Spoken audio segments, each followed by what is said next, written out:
Hey guys, another rubber toe assembly here. Today we're going to build a Dyna Glo 2-burner gas grill assembly. So the first thing, getting right to it, you want to check all of your warning labels and cautionary labels and make sure you're up to speed on all that stuff that says in the instructions. Anyways, getting right to it, it's unboxing this thing. I usually cut all 4 corners on the side. As you see there, the box comes down. Make sure you pull all of the stuff out of the bottom of the foam, and I'll check all sides of the foam because there's parts taped in all over the place on it. As you can see there, unbox all the stuff. There's stuff inside the grill as well.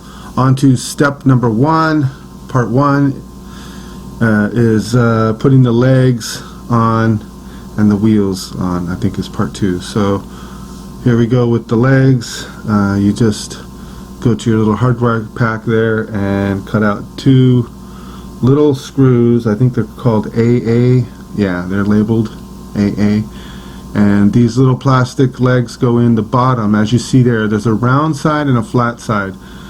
The part that's rounded off on the outside is going to point towards the outside of the leg, and then you get one of those little AA screws. I just start it with a regular screwdriver. Let's hold on there, and then I zip it on there with the little drill gun. Boom boom, zip zip.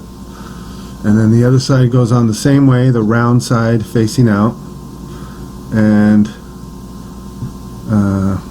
that attaches with a little screw there as well, the same way, just like on the other side. Slips right in there, give it a couple taps, put this tiny little black screw in there, zip zip, and then step 1 should be done here. On to step 2, which is putting the wheels and the axle on the other side. Yep, step 2. And the first thing you're going to want to do is grab your hardware, just these 2 little nuts. They are labeled, I think, BB. Yeah, 2 little BBs, nuts.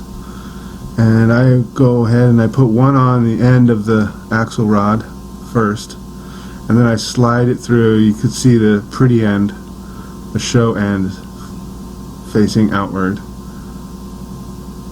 And then you run it through the hole at the bottom of that, one of the sides. Only goes one way, so it's fairly easy. And you see it come out through the hole on the other side. You put your wheel on with the nice pretty side facing out, just like the other side, and then grab the other nut labeled BB and screw that onto the axle, and then come through with, I think it's 2 half-inch wrenches. I use an open-end wrench, 1/2 inch on one side, and then a speed wrench, a little ratchet wrench on the other. And I just go and tighten those up, give it at least a couple of turns. You don't want to over-tighten it, because then the wheels will be stiff and they won't roll nice and easy. So just enough where the wheels still roll nice. On to section number 3, part 3. And this is putting in, I think these screws are labeled DD, and there's a bunch of those. And you basically, if you look there, you see all those little pre-threaded holes where they go. I'm putting those in, and you just fill those in all the way up the side. I think there's 4 on each side. Well, there's 2 on that side. I think I'm just putting those 2 in. Rear support bar is going to go on there later on. I just put those in, I think, so they won't get lost, and they're there when I go to do it. But this whole side with the 4, as you see there, 4 holes on that side, 2 in the middle, 1 down low and 1 up high, and you just hand tighten those first. You don't want to put the drill gun on them right away, because that's how they strip out. You can feel them when they go in nice and easy, that they're not getting stripped out. You can feel them catch, and then you spin them in just a couple turns. You don't want to tighten them. You just a couple of turns, because you're going to hang some plates on it, the front plates. And then you go to the other leg, the other side leg, and you can see that there's 4 holes right up that side too. And you just put 4 screws in there, labeled DD, and just hand tighten about, I would run them about halfway halfway in. So you don't want them too loose where they could fall out when you hang stuff on them, but obviously you don't want them too tight either, because you need some play in there, a little room to hang the two metal plates on the back, little cover plates. You can see them right there to your left. One has a big sticker on it with warnings and stuff label, and I usually put that at the bottom. I guess you could put it at the top if you want. Either way, use your own discretion, what you prefer. But I just hang that onto those screws so it's just hooked in there, hanging, and then you grab your other side. Oh, actually, I guess I didn't have the bottom one on. Anyway, you just hook the bottom one in. You can see how it's configured there a little bit.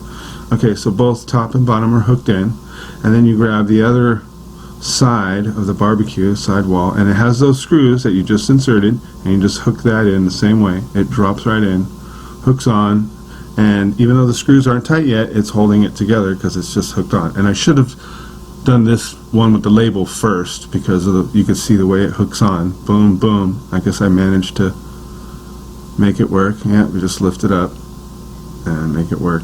Don't want the top to fall off when you lift that up. Anyways, hang the bottom one like you see here first, and then hang that top one second. I still made it work though. Boom, boom. Just a little shifting. And then you can go back through and tighten those two back front panels on the barbecue. Those are going to be your front panels, I believe, when all is said and done. So, and it's going to cover your area down in there where you put the tank. You can see the little holes there by my left hand. Little grooves cut in that bar. That's where your tank's going to sit later on. So, yeah, you just tighten up those screws real quick. Zip, zip. And as soon as those are tight, it should be on to the next step. Yeah, 1, 2, 3, 4 down the line. Alright, all set to go. Ready for the next step.